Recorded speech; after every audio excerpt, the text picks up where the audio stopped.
Hi friends, divine route to success Surya once again. Hi friends, ಎಲ್ಲರೂ ಚೆನ್ನಾಗಿದ್ದೀರಲ್ಲ. ನಾನು ಇವತ್ತು ನಾವು we are in connected world. ನಾವು ಒಂದು ಕನೆಕ್ಟೆಡ್ ವರ್ಲ್ಡಲ್ಲಿದ್ದೀವಿ. ಇವಾಗ ನಾವು ಮೊಬೈಲೆಲ್ಲ ಯೂಸ್ ಮಾಡ್ತಾ ಇದ್ದೀವಿ. ಇವತ್ತು 3G 4G 5G next 6G ಎಲ್ಲ ಬರುತ್ತೆ. ಅಂದರೆ ಎಷ್ಟು ಸ್ಟ್ರಾಂಗ್ ಸಿಗ್ನಲ್ ಇರುತ್ತೆ ಅಂತ. ನೆಟ್ವರ್ಕ್ ಎಲ್ಲಿ ಹೋದ್ರೂ ಬರುತ್ತೆ ಸಿಗ್ನಲ್ಲು. ತುಂಬ ಖುಷಿಯಾಗಿರ್ತೀವಿ. ವೈಫೈ ಇರ್ಬೋದು, ಯಾವುದೇ ಇರ್ಬೋದು ಅಲ್ವಾ, ನೆಟ್ ಇರ್ಬೋದು. ಈ ಜಗತ್ತಲ್ಲಿದ್ದೀವಿ. ಅದೇ ನಮ್ಮ ಲೈಫ್ ಅಂತ ಒಂದು ಬಂದಾಗ ನಮಗೆ ನೆಟ್ವರ್ಕ್ ಇದೆಯಾ? ನಮಗೆಲ್ಲ ಕಡೆ ಹೋದಲ್ಲೆಲ್ಲ ನಮಗೆ ಒಂದು ನೆಟ್ವರ್ಕ್ ನಮ್ಮನ್ನು ಫಾಲೋ ಮಾಡ್ಕೊಂಡು ಬರುತ್ತಾ? ಖಂಡಿತ ಆತ್ಮೀಯರೇ. ನಮಗೆ ನಾವು ಸನ್ಮಾರ್ಗದಲ್ಲಿದ್ದರೆ ಒಂದು ಶಕ್ತಿ, ಅದು ದೇವರಂತ ತಿಳ್ಕೊಳ್ಬೋದು, ನೀವು ಯಾವುದು ಬೇಕೋ ಒಂದು ಶಕ್ತಿ ನಮ್ಮನ್ನು ಫಾಲೋ ಮಾಡ್ಕೊಂಡು ಬರುತ್ತೆ. ಅದು ಆಲ್ವೇಸ್ ನಮ್ಮ ಜೊತೆ ಇರುತ್ತೆ. ನಾನೇ ಅದಕ್ಕೆ ಕೆಲವೊಂದು ನಿಮ್ಮ ಜೊತೆ ಶೇರ್ ಮಾಡ್ತೀನಿ ನನ್ನ ಜೀವನದ ಎಕ್ಸ್ಪೀರಿಯನ್ಸನ್ನು. ನಮ್ಮನ್ನು ಫಾಲೋ ಮಾಡುತ್ತೆ, ಆದರೆ ನಾವು ಸನ್ಮಾರ್ಗದಲ್ಲಿ ಇರಬೇಕು. ಎಕ್ಸಾಂಪಲ್ ಫ್ರೆಂಡ್ಸ್, ನನ್ನ ಡೈಲಿ ಲೈಫ್ ಹೇಳ್ತಾ ಇದ್ದೀನಿ. ಮೊನ್ನೆ ನಾನು ನನ್ನ ಮಗಳನ್ನ ಸ್ಕೂಲ್ ಡ್ರಾಪ್ ಮಾಡಿದೆ. ಆಫೀಸಿಗೆ ಹೋದೆ, ಸ್ವಲ್ಪ ಬ್ಯಾಂಕ್ ಕೆಲಸ ಇತ್ತು, ಆಫೀಸಿಗೆ ಹೋದೆ. ನಾನು ಅಬ್ಸರ್ವ್ ಮಾಡಿಲ್ಲ ನನ್ನ ನಾರ್ಮಲಿ ನಾನು ಟೂ ವೀಲರು ಫೋರ್ ವೀಲರ್ ಕಮ್ಮಿ ಯೂಸ್ ಮಾಡ್ತೀನಿ. ಟೂ ವೀಲರಲ್ಲಿ ಹೋದಾಗ ಪೆಟ್ರೋಲ್ ಖಾಲಿಯಾಗೋಯ್ತು. ಪೆಟ್ರೋಲ್ ಬಂಕು ಒಂದು 2 ಕಿಲೋಮೀಟರ್ಸ್ ಇದೆ. ಅಯ್ಯೋ ಏನಪ್ಪ ಈ ರೀತಿ ಆಗೋಯ್ತು ಅಂತ ವ್ಯಥೆಪಟ್ಟೆ. ಸ್ವಲ್ಪ ದೂರ ದೂಡ್ಕೊಂಡು ಹೋದೆ. ಸ್ವಲ್ಪ ಸುಸ್ತಾಯಿತು. ಈಗ ಗೊತ್ತಲ್ವ ನಮ್ಮ ಲೈಫು, ಜಂಕ್ ಫುಡ್ ಎಲ್ಲ ತಿಂತೀವಿ, ಮೊದಲಿನಷ್ಟು ಎನರ್ಜಿ ಇಲ್ಲ. ಸ್ವಲ್ಪ ಸುಸ್ತಾಯಿತು. ಪುನಃ ಸ್ವಲ್ಪ ನಿಂತ್ಕೊಂಡೆ, ಆಮೇಲೆ ಸ್ವಲ್ಪ ದೂರ ಹೋದೆ, ಮತ್ತು ಪುನಃ ನಿಂತ್ಕೊಂಡೆ.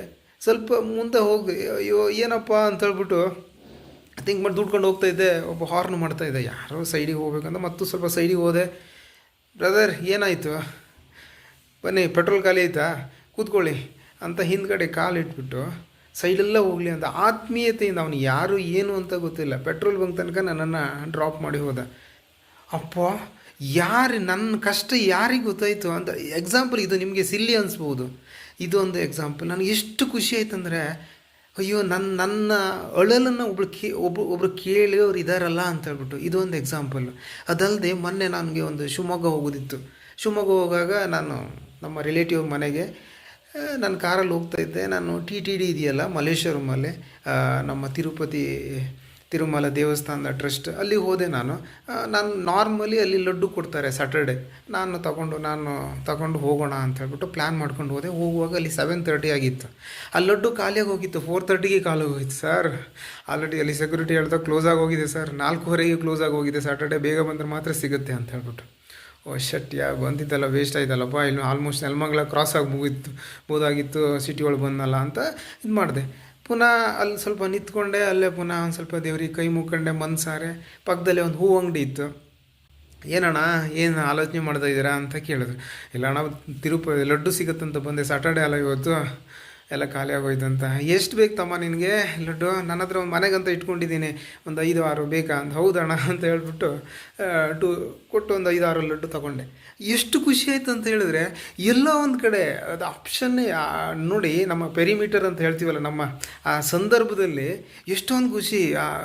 ಈ ಥರದ್ದು ಎಷ್ಟೊಂದು ಎಕ್ಸಾಂಪಲ್ ಆಗುತ್ತೆ ಅಂತ ಹೇಳಿದ್ರೆ ಮೇ ಬಿ ಎಲ್ಲರಿಗೂ ಆಗ್ಬೋದು. ನನ್ನ ಜೀವನದ ಇದನ್ನು ನಾನು ಹೇಳ್ತಾ ಇದ್ದೀನಿ. ಇದಾಯಿತು. ಆಮೇಲೆ ನಾನು ಈ ಕೊರೋನಾ ಬ್ಯಾಕ್ ಒಂದ್ಸರಿ ತಿರುಪತಿಗೆ ಹೋಗಿದ್ದೆ.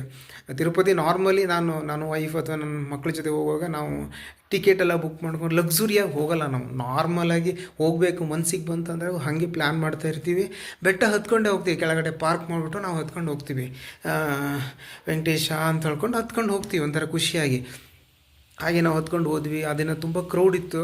ಕ್ರೌಡಲ್ಲೇ ಎಲ್ಲ ನಿಂತ್ಕೊಂಡು ದರ್ಶನ ಆಯಿತು. ದರ್ಶನ ಆದಮೇಲೆ ನಮಗೆ ನಮ್ಮ ಕೋಟಕ್ಕೆ ಒಂದು ಸ್ವಲ್ಪ ಲಡ್ಡು ಬರುತ್ತಲ್ಲ, ತಿರುಪತಿ ಅಂದಮೇಲೆ ಎಲ್ಲರೂ ಲಡ್ಡು ಇಷ್ಟಪಡ್ತಾರೆ.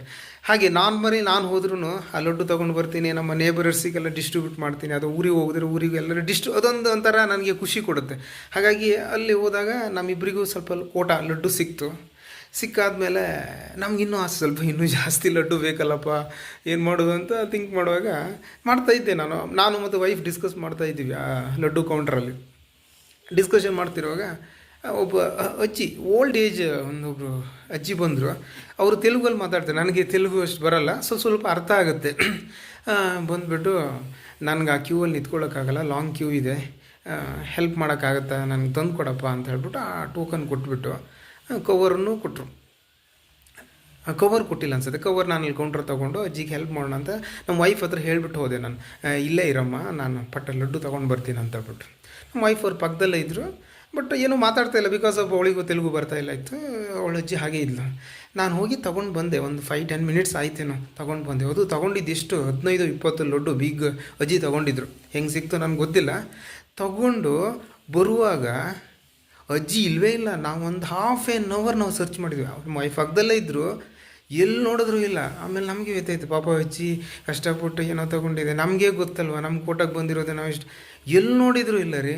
ಆಮೇಲೆ ಏನು ದೇವರೇ ನಮ್ಗೆ ಕೊಟ್ಟಿರೋದೇನೋ ಅಂತ ತಿಳ್ಕೊಂಡು ಏನು ಮಾಡೋದು, ಅರ್ಧ ಗಂಟೆ ವೆಯ್ಟ್ ಮಾಡೋದು. ಏನು ಮಾಡೋಕ್ಕಾಗುತ್ತೆ, ಬಿಸಾಕೋಕ್ಕಾಗತ್ತಾ, ಅದು ಯಾರನ್ನ ಸರ್ಚ್ ಮಾಡೋಕ್ಕಾಗತ್ತಾ, ಅಥವಾ ಎಲ್ಲಿ ಅನೌನ್ಸ್ ಮಾಡೋಕ್ಕಾಗತ್ತಾ, ಆಪ್ಷನ್ ಇಲ್ಲ ನನಗೆ. ನಾವು ಹುಡುಕಿದೀವಿ, ಇಲ್ಲವೇ ಇಲ್ಲ. ಅವರು ಅಲ್ಲೇ ಡಿಸಪಿಯರ್, ನನಗೆ ಗೊತ್ತಿಲ್ಲ. ವೈಫ್ ಇಲ್ಲೇ ಇದ್ರಮ್ಮ ಅಂತ ಹೇಳ್ತಿದ್ದಾಳೆ ಅವಳು. ಇದೊಂದು ನಿದರ್ಶನ. ಇದು ಎಷ್ಟು ನೋಡಿ, ನಮ್ಮ ಏನಿದೆ ನಮ್ಮ ಸಬ್ಕಾನ್ಷಿಯಸ್ ಥಾಟು ಒಳ್ಳೆ ಇದ್ದರೆ ಎಲ್ಲೋ ಒಂದು ಕಡೆ ನಮಗೆ ಸಪೋರ್ಟಾಗಿ ಬರುತ್ತೆ ರೀ. ಅದು ಒಂದಾಯಿತು. ಆಮೇಲೆ ನಾನು ಬಿಫೋರ್ ಒಂದು ಸರಿ ನಾನು ಶಿರಡಿಗೆ ಹೋಗಿದ್ದೆ. ಶಿರಡಿಗೆ ಹೋದಾಗಲೂ ಹಾಗೆ ನಾನು ಮಕ್ಕಳೆಲ್ಲ ಹೋಗಿದ್ದೀವಿ. ನಾವು ಸ್ವಲ್ಪ ದೂರದಲ್ಲಿ ಹೋಟ್ಲ್, 1-1.5 ಕಿಲೋಮೀಟ್ರ್ ದೂರದಲ್ಲಿ, ಶಿರಡಿ ದೇವಸ್ಥಾನದಿಂದ 1-1.5 ಕಿಲೋಮೀಟ್ರ್ ದೂರದಲ್ಲಿ ನಾವು ಮನೆ ಮಾಡಿದ್ವಿ. ಲಾಡ್ಜಲ್ಲಿ ಇದ್ವಿ. ಯಾಕಂದರೆ ನಮ್ಗೆ ಗೊತ್ತಲ್ವ, ಮಿಡ್ಲ್ ಕ್ಲಾಸು, ನಾವು ಸ್ವಲ್ಪ ದೂರ ಇದ್ದರೆ ಸ್ವಲ್ಪ ರೇಟ್ ಕಮ್ಮಿ ಇರುತ್ತಂತ ಇಕಾನಮಿ ರೇಂಜಲ್ಲಿ ನೋಡ್ತಾ ಇದ್ವಿ. ಅಲ್ಲಿ ಸಿಕ್ತು ನಮಗೆ, ಚೆನ್ನಾಗಿತ್ತು ಹೋಟೆಲ್. ಹಾಗಾಗಿ ಅಲ್ಲಿ ಮಕ್ಕಳೆಲ್ಲ ಮಲ್ಕೊಂಡೇ ಇದ್ದರು. ನಾವು ಬೆಳಗಿನ ಜಾವ ಒಂದು ಪೂಜೆ ಇರುತ್ತಲ್ಲ, ಕಾಕಡ ಆರತಿನೋ ಏನೋ ಒಂದು ಪೂಜೆ ಇರುತ್ತೆ 4 ಗಂಟೆಗೆ ಸುಮಾರಿಗೆ. ಆ ಪೂಜೆಗೆ ನಾವು ಹೋಗ್ತಾಯಿದ್ವಿ. ಮಕ್ಕಳು ಮಲ್ಕೊಂಡಿದ್ರು, ನಾವಿಬ್ಬರು ಹೋಗಿ ಪೂಜೆ ಮುಗಿಸ್ಕೊಂಡು ಬಂದ್ವಿ. ಒಂದು 4-5 ದಿನ ಇದ್ವಿ ನಾವು ಶಿರಡಿಯಲ್ಲಿ. ಒಂದು ದಿನ, ಫಸ್ಟ್ ದಿನನೋ ಸೆಕೆಂಡ್ ದಿನ ನನಗೆ ಕರೆಕ್ಟಾಗಿ ನೆನಪಿಲ್ಲ. 2ನೇ ದಿನ ನಾವು ಅಲ್ಲಿ ಬರುವಾಗ ಮಕ್ಕಳಿಗೆ ಸ್ವಲ್ಪ ಫುಡ್ ತೊಗೊಳ್ಳೋಣ ಅಂತ ಅಲ್ಲಿ ಸ್ಟ್ರೀಟಲ್ಲಿ ಇಡ್ಲಿ ಏನೋ ತೊಗೊಂಡ್ವಿ. ಮಕ್ಕಳಿಗೆ ತೊಗೊಂಡು ದೇವಸ್ಥಾನದ ಪಕ್ಕದಲ್ಲೇ ಇಡ್ಲಿ ತೊಗೊಂಡು ಮನೆಗೆ ಬರ್ತಾಯಿದ್ವಿ. ನಾನು ವೈಫ್ ಮಾತಾಡ್ಕೊಂಡು ಬರ್ತಾಯಿದ್ವಿ. ಅಲ್ಲಿ ಅಂಗಡಿ ಹತ್ರನೇ ಒಂದು ನಾಯಿ ಇತ್ತು. ಅದು ಒಂದು ಸ್ವಲ್ಪ ಕಾಲು ಇದಾಗಿತ್ತು, ಅದಕ್ಕೆ ಕುಂಟುತ್ತಾ ಬರ್ತಾಯಿತ್ತು. ಅದನ್ನು ನಾವು ನೋಡಿದೆ. ಮೋಸ್ಟ್ಲಿ ಅದು ತಿನ್ನೋಕ್ಕೇನೋ ಇಷ್ಟಪಡುತ್ತೇನೋ ಅಂತ. ನಾರ್ಮಲಿ ನಾವು ಪ್ರಾಣಿ ಪ್ರಿಯರು, ಏನಾದಿದ್ರೆ ಹಾಕ್ತೀವಿ. ಆ ದಿನ ನಮ್ಗೆ ಗೊತ್ತಿಲ್ಲ, ಏನೂ ಹಾಕಲಿಲ್ಲ. ಅದು ನಡ್ಕೊಂಡು ಬರ್ತಾ ಆಯಿತು, ನಮ್ಮನ್ನು ಫಾಲೋ ಮಾಡ್ಕೊಂಡು ಬರ್ತಾಯಿತ್ತು. ಟಿಲ್ ನಮ್ಮ ಲಾಡ್ಜ್ ಎಲ್ಲಿದೆ ಅಲ್ಲಿ ತನಕ 1-1.5 ಕಿಲೋಮೀಟ್ರ್ ನಮ್ಮ ಹಿಂದೆನೇ ನಡ್ಕೊಂಡು ಬಂತು. ನಾವು ಬೇರೆ ಏನೋ ಟಾಪಿಕ್ ಮಾತಾಡಿಕೊಂಡು ಆರಾಮ್ ಬಂದ್ವಿ. ಬಂದಾದಮೇಲೆ ನಾವು ಎಲ್ಲಿ ವಾಸವಾಗಿದ್ದು ಆ ಮನೆ ಲಾಡ್ಜು, ಆ ಗೇಟೂ ಸೆಕ್ಯೂರಿಟಿ ಇದ್ದ, ಆದ್ರೂ ಅದರಿಂದ ಒಳಗಡೆ ಬಂದು ಫಸ್ಟ್ ಫ್ಲೋರಲ್ಲಿ ನಮ್ಮ ಮನೆ ಇತ್ತು. ಫಸ್ಟ್ ಫ್ಲೋರಲ್ಲಿ ಬಂದಾಗ ನಮ್ಗೆ ರಿಯಲೈಸ್ ಆಯಿತು, ಒಳಗಡೆ ಲಾಕ್ ಓಪನ್ ಮಾಡಿ ಒಳಗೆ ಹೋದೆ. ಡಾಗ್, ಆ ನಾಯಿನ ನೋಡ್ತಾ ಇದ್ವಿ ನಾವು. ಆ ನಾಯಿ ಕುಂಟುತ್ತಾ ನಮ್ಮ ಹಿಂದೆ ಬಂತಲ್ಲ, ಫಸ್ಟ್ ಫ್ಲೋರ್ ತನಕ ಬಂತಲ್ಲ ಅಂತ ನಾವು ಅಲ್ಲಿ ಆ ಫುಡ್ ಇಟ್ಬಿಟ್ಟು ಏನೋ ಕೊಡೋಣ ಅಂತ ಹೇಳ್ಬಿಟ್ಟು ಹೊರಗಡೆ ಬರ್ತೀವಿ, ಅದು ಇಲ್ಲವೇ ಇಲ್ಲ.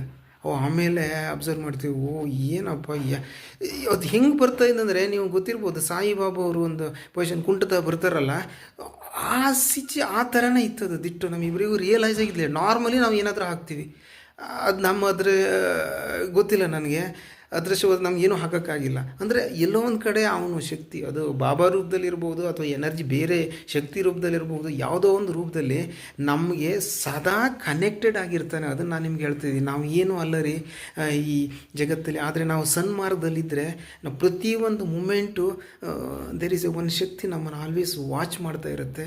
ನಮ್ಮನ್ನು ರೈಟ್ ರೂಟಲ್ಲಿದ್ದರೆ ಆಲ್ವೇಸ್ ಸಪೋರ್ಟ್. ಎಕ್ಸಾಂಪಲ್ ನೀವು ನೋಡಿ, ಒಂದು ಟೆರಸಲ್ಲೂ ಎಲ್ಲೋ ಒಂದು 4 ಅಕ್ಕಿ ಕಾಳು ಹಾಕ್ಕೊಳ್ಳಿ, ಅಕ್ಕಿ ಅಥವಾ ಏನೋ ಕಾಳು ಹಾಕಿದಾಗ ಪ್ರಾಣಿಗಳು 2 ನಿಮಿಷದಲ್ಲಿ ಬರ್ತವೆ. ಹೌದೇನು ಯಾವ್ದಾರು ಲೆನ್ಸ್ ಕಾರ್ಟಲ್ಲಿರೋ ಗ್ಲಾಸ್ ಹಾಕ್ಕೊಂಡು ಹುಡುಕ್ತಾ ಇರ್ತವೇನ್ರಿ? ಏನೂ ಇಲ್ಲ. ನಾರ್ಮಲಾಗಿ ಎಲ್ಲಿದೆ ಅಲ್ಲಿ ಆಟೋಮೆಟಿಕ್ಕಾಗಿ ಸಿಗ್ತಾ ಇದೆ. ನಾವು ಏನು ಪಡಿತೀವೋ, ನಾವು ಸನ್ಮಾರ್ಗದಲ್ಲಿದ್ದರೆ ಆತ್ಮೀಯರೇ ನಮಗೆ ಎವ್ರಿಥಿಂಗ್. ಬಟ್ ನಾನು ಏನು ಹೇಳ್ತೀನಿ ಅಂದರೆ, ಕೆಲವೊಬ್ಬರು ನನಗೆ ಯಾರೂ ಫ್ರೆಂಡ್ಸ್ ಇಲ್ಲ, ನನಗೆ ಯಾರೂ ಇಲ್ಲ ಅಂತ ವ್ಯಥೆ ಪಡ್ಕೊಂಡು ಜೀವನದಲ್ಲಿ ಜಿಗುಪ್ಸೆಯಿಂದ ಇರ್ತಾರೆ. ಡೋಂಟ್ ವರಿ, ಡೆಫಿನೆಟ್ಲಿ ನೀವು ಒಂದು ರೂಟಲ್ಲಿದ್ದರೆ ಡೆಫಿನೆಟ್ಲಿ ನಿಮ್ಮನ್ನು ಒಂದು ಕಾಯುವ ಶಕ್ತಿ, ಕಾಣದ ಕೈ ನಿಮ್ಮನ್ನು ಆಲ್ವೇಸ್ ಹಿಡ್ಕೊಂಡಿರುತ್ತೆ. ಆದ್ಮೇಲೆ ಸ್ಟ್ರಾಂಗ್ ಆಗಿರಿ. ಯಾರಿಗೂ ನೀವು ರಾಜನ್ ಇವತ್ತೊಂದು ಯಾವುದೋ ಒಂದು ಆರ್ಟಿಕಲ್ ನೋಡ್ತಿದ್ದೆ, ನಮ್ಮ ಆಸನ ಇದೆಯಲ್ಲ, ನಾವೇ ಕರೆಕ್ಟ್ ಕುರ್ಚಿನ ನಾವೇ ನಮ್ಮ ಬಾಸ್ ಆಗಬೇಕು ಅಂತ ಹೇಳ್ಬಿಟ್ಟು ಯಾರಿಗೂ ಹೆದರ್ಕೊಂಡು ಬದುಕಬೇಕಾಗಿಲ್ಲ. ನಿಮ್ಮ ರೈಟ್ ರೂಟಲ್ಲಿ ನೀವಿರಿ ಅಂತ ಹೇಳ್ತೀನಿ. ಆದ್ಮೇಲೆ ಥ್ಯಾಂಕ್ ಯು, ಬಾಯ್.